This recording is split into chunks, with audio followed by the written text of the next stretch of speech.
Voice of TN நடத்தும் கருத்தரங்கம்.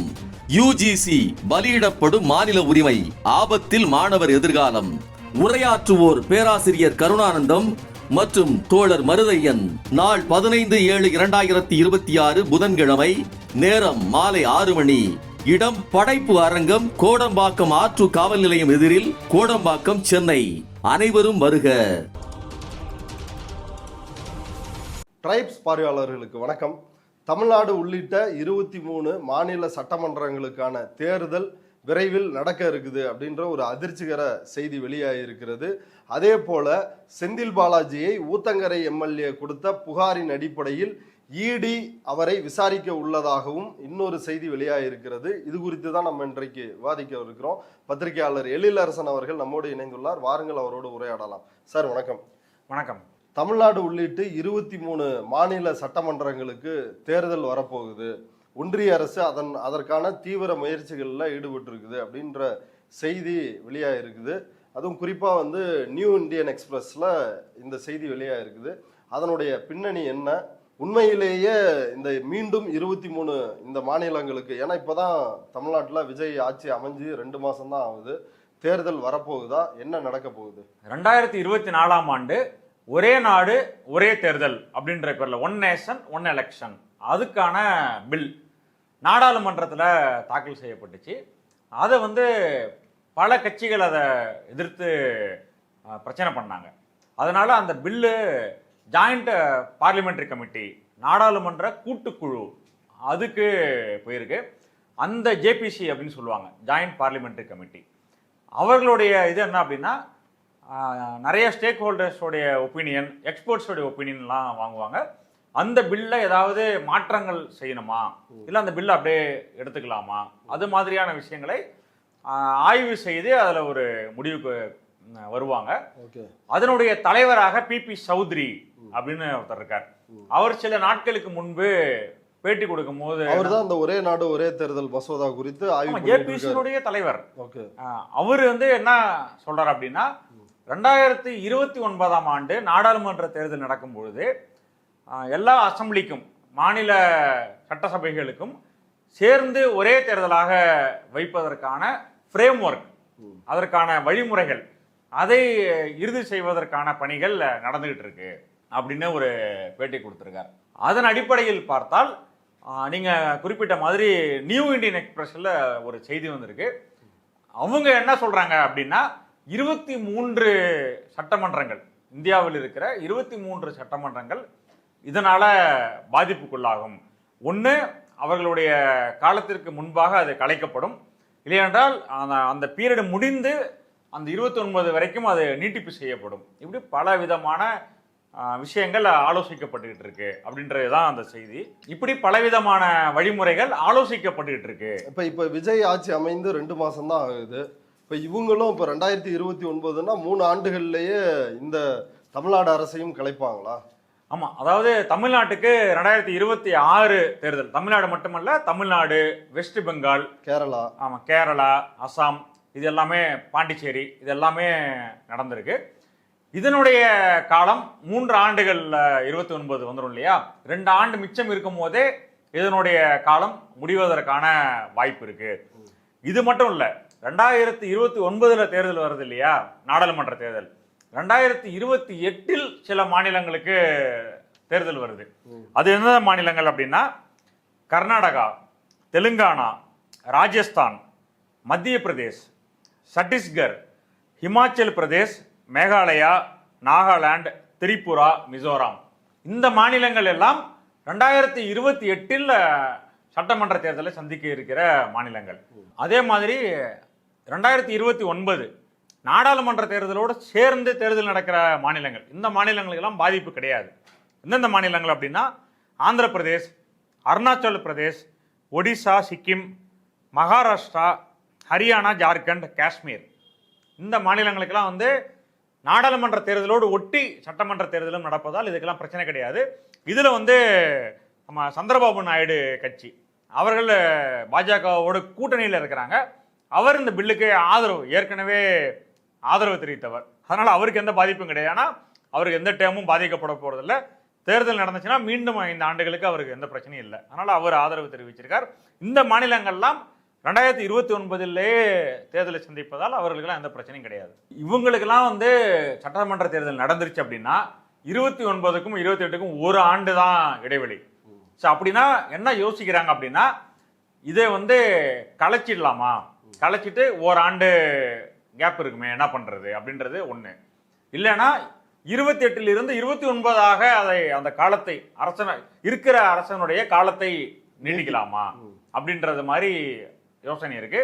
அதே மாதிரி 2027 அதுல எங்கெங்க எல்லாம் தேர்தல் நடக்குது அப்படின்னா, குஜராத், யூபி, பஞ்சாப், உத்தராகண்ட், மணிப்பூர் இந்த மாநிலங்களில் எல்லாம் 2027 அதாவது அடுத்த வருஷம் தேர்தலுக்கு போறாங்க. இவங்களுக்கு தான் தேர்தல் நடந்துருச்சு அப்படின்னா 2 ஆண்டுகள்ல மீண்டும் தேர்தலுக்கு போக வேண்டிய சூழ்நிலை. அதனால இந்த மாநிலங்களுடைய காலகட்டங்கள்லாம் குறைக்கலாம். அதாவது 2 ஆண்டுகள் மட்டும் இருக்கிற மாதிரி, 1 வருஷம் இருந்துச்சுன்னா 1 வருஷம் நீடிச்சிடலாம், இல்லைன்னா குறைக்கலாம். இப்படி பலவிதமான யோசனைகள் முன்வைக்கப்பட்டு இருக்கு. அந்த செய்தி தான் அது. அப்படி பார்த்தால் 23 மாநிலங்கள், யூனியன் பிரதேசங்கள் இதெல்லாம் பல வகையில பாதிப்புக்குள்ளாகும். அதுல ஒன்று தமிழ்நாடு. தமிழ்நாட்டில் 2026 தேர்தல் நடந்துச்சு. ஆட்சி அமைந்து 2 மாசம் தான் ஆகுது.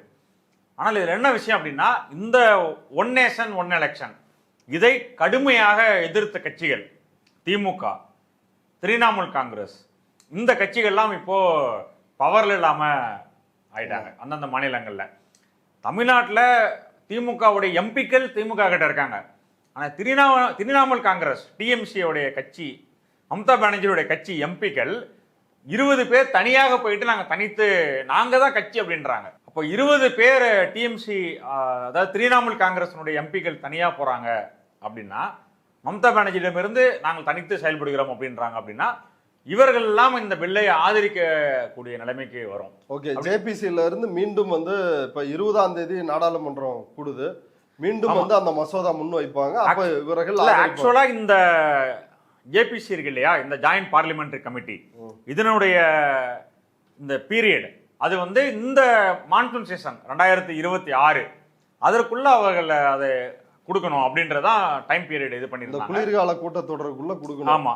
அப்ப அதனால இது வருவதற்கான வாய்ப்புகள் இருக்கு அப்படின்றதுதான் அதோடைய கணிப்பு. அப்படி வந்துச்சு அப்படின்னா இந்த மாதிரியான மாநிலங்கள் எல்லாம் பாதிக்கப்படும். அதுல குறிப்பா தமிழ்நாடு. இதெல்லாம் எங்க தொடங்குனுச்சு அப்படின்னா, டிஎம்சிக்கு 20 எம்பிக்களை பாஜக பிடிச்சிட்டாங்க. அதே போல ஆம் ஆத்மியில 7 பேரை பிடிச்சிட்டாங்க. ஆமா, அதனால இன்னும் அவங்களோட பலம் கூடுது இல்ல, ரெண்டுலயுமே கூடுது. லோக்சபாலையும் கூடுது, ராஜ்யசபாலையும் கூடுது. அதனால இதெல்லாம் பெரிய ஆபத்தை நோக்கி நாடு போயிட்டு இருக்கு. ஏன்னா இந்த இது தொடங்கும் பொழுது எதற்காக இந்த ஒரே நாடு ஒரே தேர்தல் அதை கொண்டு வந்தாங்க அப்படின்னா, முதல்ல இது முன்னாள் குடியரசுத் தலைவர் ராம்நாத் கோவிந்த் அவருடைய தலைமையில் ஒரு கமிட்டி போட்டு, ஒரு குழு போட்டு இதற்கான ரெக்கமெண்டேஷன்ஸ் கொடுங்க அப்படின்னு சொல்லி கேட்டாங்க. அந்த பரிந்துரைகள் வாங்குறாங்க. அவங்க என்ன சொல்றாங்க அப்படின்னா, இந்த மாதிரி தேர்தலை தனித்தனியாக நடத்துவது, இந்த மாதிரியான விஷயங்களுக்காக நிறைய செலவாகுது. அதாவது எலக்ட்ரல் இதுக்காக தேர்தல் வருது. ஆமா, தேர்தல் நடத்துவதற்காக நிறைய தொகை செலவாகுது. கிட்டத்தட்ட 7 லட்சம் கோடி ரூபாய் இதனால் மிச்சப்படும் இந்த ஒரே நாடு ஒரே தேர்தல் அதனால அப்படின்ற அளவுக்கு பேசுறாங்க. அதெல்லாம் கிடையாது அப்படின்ற அதுக்கு எதிரான கருத்துகளும் இதுல இருக்கு. அவ்வளவுதான் நாடுகள்ல இது ஃபெயிலியர் ஆயிருச்சு அப்படின்னு ஸ்டாலினே ஒரு கட்டுரை ஒரு பெரிய அதான் சொல்ல வந்தேன். நாடாளுமன்றத்தில் இந்த பில்லு, இந்த மசோதா வந்த பொழுது கடுமையான எதிர்ப்பை டிஆர் பாலு பதிவு செய்தார், திமுக எம்பிக்கள் பதிவு செய்தாங்க. திமுகவுடைய தலைவர், அப்போது முதலமைச்சராக இருந்த மு க ஸ்டாலின், ஒரு ஆங்கில பத்திரிகையில் ஒரு விரிவான கட்டுரை, இந்த ஒரே நாடு ஒரே தேர்தல் என்பது எந்த அளவுக்கு மாநிலங்களுடைய உரிமைகளை பறிக்கிற செயல் அப்படின்றது, மாநிலங்களுடைய அந்த பீரியட் 5 ஆண்டுகள் மக்களுடைய மேண்டேட் இருக்கு அப்படின்னா அதை எப்படி இதை குறைக்கிறாங்க, இதெல்லாம் சரியில்லாத மோசடியான விஷயங்கள் அப்படின்ற மாதிரியான டீட்டெயில்டா சட்டப்பூர்வமான வாதங்களை எல்லாம் முன்வைத்து ஒன்று எழுதியிருந்தார். அந்த அளவுக்கு கடுமையாக இதை எதிர்த்த கட்சி திமுக. ஆனா அப்பெல்லாம் திமுகவை குறை சொல்லிக்கிட்டு நீங்க திமுக பாஜகவோட அண்டர் கிரவுண்ட் டீலிங் இருக்கு, அப்படின்னு பேசிக்கிட்டு இருந்த விஜய் இப்ப அவர் ஆட்சிக்கு வந்துட்டார். அந்த ஒரே நாடு ஒரே தேர்தல் என்ற கத்தி, திமுக எதிர்த்த அந்த கத்தி இப்போது தாவேக ஆட்சியின் மீது பாய போகுது. அவருடைய தலையின் மீது இந்த கத்தி இப்போ தொங்கிக்கிட்டு இருக்கு. ஆனால் விஜய் இதை பற்றி ஒரு வார்த்தை பேசுறதே கிடையாது. அவருதான் பேசினார் இல்லைங்க, ஏற்கனவே தொகுதி மறுவரையறை செஞ்சா அதை ஒருபோதும் நாங்க ஏத்துக்க மாட்டோம், கண்டிப்பா தொகுதி மறுவரை சம்பந்தப்பட்டதே கிடையாது இது. இல்ல ஒன்றிய அரசு எதிர்ப்புல இருக்கிறேன் அப்படின்றத கரூர்ல ரெஜிஸ்டர் பண்ணாருல்ல. ஏங்க அதெல்லாம் வந்து ஒரு பெயரளவு அதையும் சொன்னாங்க. எம்பியே இல்ல, சும்மா வாய்ஸ் விடால் பேசுறாங்க, சும்மா கடிதம் எழுதிட்டாரு, இதை வந்து பேசிட்டாரு அப்படின்றதெல்லாம் கிடையாது. திமுக எவ்வளவு கடுமையான எதிர்ப்புகள் போராட்டங்களை பாஜக ஆட்சியை எதிர்த்து பண்ணாங்க. ஆனா ஒரு பேரளவுக்கான எதிர்ப்பை கூட, இது வந்து உங்களுடைய ஆட்சி, நீங்க சொல்றீங்கல்ல பெரிய அளவுக்கு மாற்றத்தை மக்களுக்கு கொடுத்துட்டாங்க அப்படின்னு, அந்த ஆட்சியினுடைய காலமே இன்னும் ஒரு 3 ஆண்டுகள்ல முடிய போகுது அப்படின்ற செய்தி வந்திருக்கு. சொல்றாங்க இந்தியா முழுக்க தேர்தல், இந்தியா இது எப்படி சொல்லியிருக்காங்க அப்படின்னா, ஆக்சுவலா ரெக்கமெண்டேஷன் எப்படி அப்படின்னா, எல்லா அமைப்புகளுக்கும், நாடாளுமன்றத்துக்கும் சட்டமன்றத்துக்கும் உள்ளாட்சி அமைப்புகளுக்கும் ஒரே சமயத்தில் தேர்தல் அப்படின்னு. இப்போ நீங்க உள்ளாட்சி அமைப்புகள்லாம் தேர்தல் நடத்த போறாங்கன்னு தமிழ்நாட்டில் பேசிக்கிட்டு இருக்காங்க இல்லையா? இப்படி உள்ளாட்சி தேர்தலுக்கு நடந்தாலும் கூட, அதில் வெற்றி பெறுகிறவர்கள் வந்தாலும் கூட, அவர்களுடைய காலமும் கூட 5 ஆண்டுகள் இருக்கும் அப்படின்னு சொல்ல முடியாது. இப்போ ஆக்சுவலா எப்படி இம்ப்ளிமெண்ட் பண்ண போறாங்க, எப்படி கொண்டு வர போறாங்கன்னு நமக்கு தெரியல. அப்படி வந்தாலும் கூட நான் சொல்றேன், இப்போ நீங்க ஒரு மேயர் தேர்தல், அதுல வர டைரக்டா மேயருக்கான தேர்தல், நேரடியாக மக்கள் தேர்ந்தெடுக்கிற மாதிரியான மாற்றங்கள் வரப்போகுது அப்படின்ற செய்திகள்லாம் வந்துட்டு இருக்கு. அப்படி வந்தாலும் கூட ஒரு மேயருக்காக நிற்கக்கூடியவர்கள் செலவு பண்ணி ஓட்டு கேட்டு எல்லாம் வந்தாலும் அவருடைய காலம் 3 ஆண்டுகள் கூட இல்லாம போயிடும். 2.5 ஆண்டுகள்லயே தேர்தல் வந்துருச்சு அப்படின்னா என்ன பண்ண முடியும்? அப்போ எல்லா அமைப்புகளுக்கும் ஒரே நேரத்தில் தேர்தல் அப்படின்றது எல்லாரையும் பாதிக்கக்கூடியது. அப்போ அதை எதிர்த்து தாவேகா பேசாமல் மௌனம் காக்கிறது அப்படின்றதே வந்து அவர்களுக்கு வரக்கூடிய ஆபத்தை கூட அவர்கள் பேச மாட்டாங்க அப்படின்றத நம்ம ஏற்கனவே பார்த்தோம். அவர்கள் படத்துக்கு, ஜனநாயகன் படத்துக்கு தடை வந்தப்போ கூட அவர் பேசல. மு.க. ஸ்டாலின் பேசினாரு, ராகுல் காந்தி பேசினாரு, எல்லாரும் பேசினாங்க, ஆனா அவர் பேசல. இப்போ அவருடைய ஆட்சிக்கு ஆபத்து வருது, இப்போ அவர் பேச மாட்டாரு. சுத்தி இருக்கவங்களாம், அதான் திருமாவளவன் பேசுறாரு, நாங்க பேசுறோம்ல அப்படின்றாரு. இது மாதிரி கூட இருக்கிறவங்க தான் பேச வேண்டியது இருக்கு.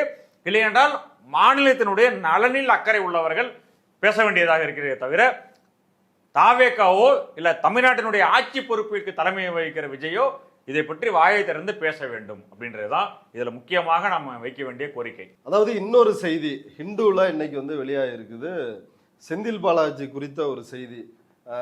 குதிரை ஊத்தங்கரை எம்எல்ஏ இளையராஜா அவர்கிட்ட வந்து குதிரை பேரம் செஞ்சாங்க, 35 கோடி ரூபாய் பேரம் பேசினாங்க அப்படின்ற வழக்குல ஏற்கனவே 9 பேர் கைது செய்யப்பட்டிருந்தாங்க. இப்போ ஒரு 3 பேர் இன்றைக்கு வந்து கைது செய்யப்பட்டிருக்கிறாங்க. அந்த வழக்கு தொடர்பான டீட்டெயில்ஸை சென்னை கமிஷனர் அமல்ராஜ் கிட்ட இருந்து இடி அதிகாரிகள் வாங்கி இருப்பதாக செய்தி வெளியாக இருக்குது. அப்போ இது என்ன, இடி இந்த வழக்கை விசாரிக்க போகிறார்களா? இதில் அடுத்து என்ன நடக்கும்? இது என்ன, இது திரும்பவும் ஏற்கனவே எப்படி செந்தில் பாலாஜி வந்து அமலாக்கத்துறையால் கைது செய்யப்பட்டு சிறையில் இருந்தார், அதே போல் மீண்டும் செந்தில் பாலாஜியை வந்து கைது செய்வதற்கான நடவடிக்கைகள் அடுத்த கட்டத்துக்கு போகுதா? இல்லை, ஆக்சுவலாக அந்த அளவுக்கு இதை போகலாமா, அந்த அளவுக்கு இதை பற்றி யோசிக்கலாமா அப்படின்றது தெரியல. ஏன்னா என்ன நடந்திருக்கு அப்படின்னா, Amalraj police commissioner, Chennai commissioner அமல்ராஜிடம் இடி டாக்குமெண்ட்ஸ் கேட்டிருக்காங்க. இந்த விசாரணை, இந்த இளையராஜா ஊத்தங்கரை எம்எல்ஏ அவர் கொடுத்த புகாரின் அடிப்படையில் நடக்கிற விசாரணை, அதனுடைய விவரங்கள், அதனுடைய டாக்குமெண்ட்ஸ், ஆவணங்களை கேட்டிருக்காங்க. நாங்கள் ஒரு காப்பியை கொடுத்துருக்கோம், அவ்வளவுதான் அதில் இருக்கிற செய்தி, ஹிந்துல வந்திருக்கிற செய்தி. அதனால் இதை வைத்து கொண்டு நம்ம பயங்கரமா போகலாமா அப்படின்றதுலாம் இல்லை. ஏன்னா ஏற்கனவே செந்தில் பாலாஜி இடியினுடைய விசாரணை வளையத்தில் இருப்பதால் அவர் சம்பந்தமான இந்த கேஸ், ஏன்னா இந்த கேஸ்ல என்னென்னமோ சொல்றாங்க, சிங்கப்பூரில் இருந்த நிறுவனம், ஹவாலா டிரான்சாக்சன், அந்த அளவுக்கு பேசுறாங்க. ஆனா நீதிமன்றத்தில் அதுக்கான எந்த ஆதாரத்தையும் கொடுக்கல, எந்த ஆதாரத்தையும் கொடுக்கல. ஆனால் இதை வந்து அவர்கள் பூதாகரமாக இன்னைக்கு கூட கைது நடவடிக்கைகள் எல்லாம் ஈடுபட்டு இருக்கிறாங்க. 3 பேரை கூடுதலாக கைது செய்திருக்காங்க அப்படின்ற செய்திலாம் வந்துட்டு இருக்கு. அதனால இந்த மாதிரியான விஷயங்கள்லாம் வந்து நீண்டுகிட்டே போகிறதுனால இது எங்க போய் முடியுது அப்படின்றது தெரியல. அதனால இடி வந்து இந்த விவரங்களை கேட்பதற்கான அந்த கடிதத்தை கொடுத்திருக்காங்க. அந்த கடிதத்தின் அடிப்படையில் இந்த விவரங்களை டாக்குமெண்ட்ஸை கொடுத்துருக்காங்க அப்படின்றது ஒன்று. இதில் இன்னொரு விஷயம் என்ன அப்படின்னா, செந்தில் பாலாஜி முன்ஜாமீன் வாங்கிட்டாரு இந்த விஷயத்துக்கு. வாங்கிட்டாரு, 5-6 நாள் ஆயிருச்சு. இப்போ பெயில் கண்டிஷன், முன்ஜாமீனுக்கான கண்டிஷனு திருவல்லிக்கேணி காவல் நிலையத்தில் காலை மாலை போய் அவர் வந்து கையெழுத்திடணும் அப்படின்றது தான். அவர் வந்து 5 நாள் ஆகிவிட்டது, செந்தில் பாலாஜி வரல, 6 நாள் ஆயிருச்சு வரல அப்படின்னு தொடர்ந்து செய்திகள் வெளியாகிட்டே இருக்குது ஊடகங்கள்ல. அதாவது நீதிமன்ற உத்தரவு அந்த காப்பியில இணையதளத்திலேயே இருக்கு, யார் வேணா பார்க்கலாம். அதுல என்ன சொல்றாங்க அப்படின்னா, அதாவது இந்த உத்தரவு நகல், இந்த ஜாமீன் நகல் இருக்கு இல்லையா, உத்தரவு நீதிமன்ற உத்தரவு நகல், அது வந்த பிறகு கிடைக்கப்பெற்ற பிறகு 15 நாட்களுக்குள் ஒன்று அவர் அரெஸ்ட் செஞ்சிட்டாங்க அப்படின்னா அவருக்கு ஜாமீன், இல்லை என்றால் இந்த 15 நாட்களுக்குள் அவர் வந்து பிரின்சிபல் செஷன்ஸ் கோர்ட் சென்னை மாவட்ட முதன்மை அமர்வு நீதிமன்றம் அது அந்த மேஜிஸ்ட்ரேட்டுக்கு முன்பாக இவர் ஆஜராக வேண்டும்.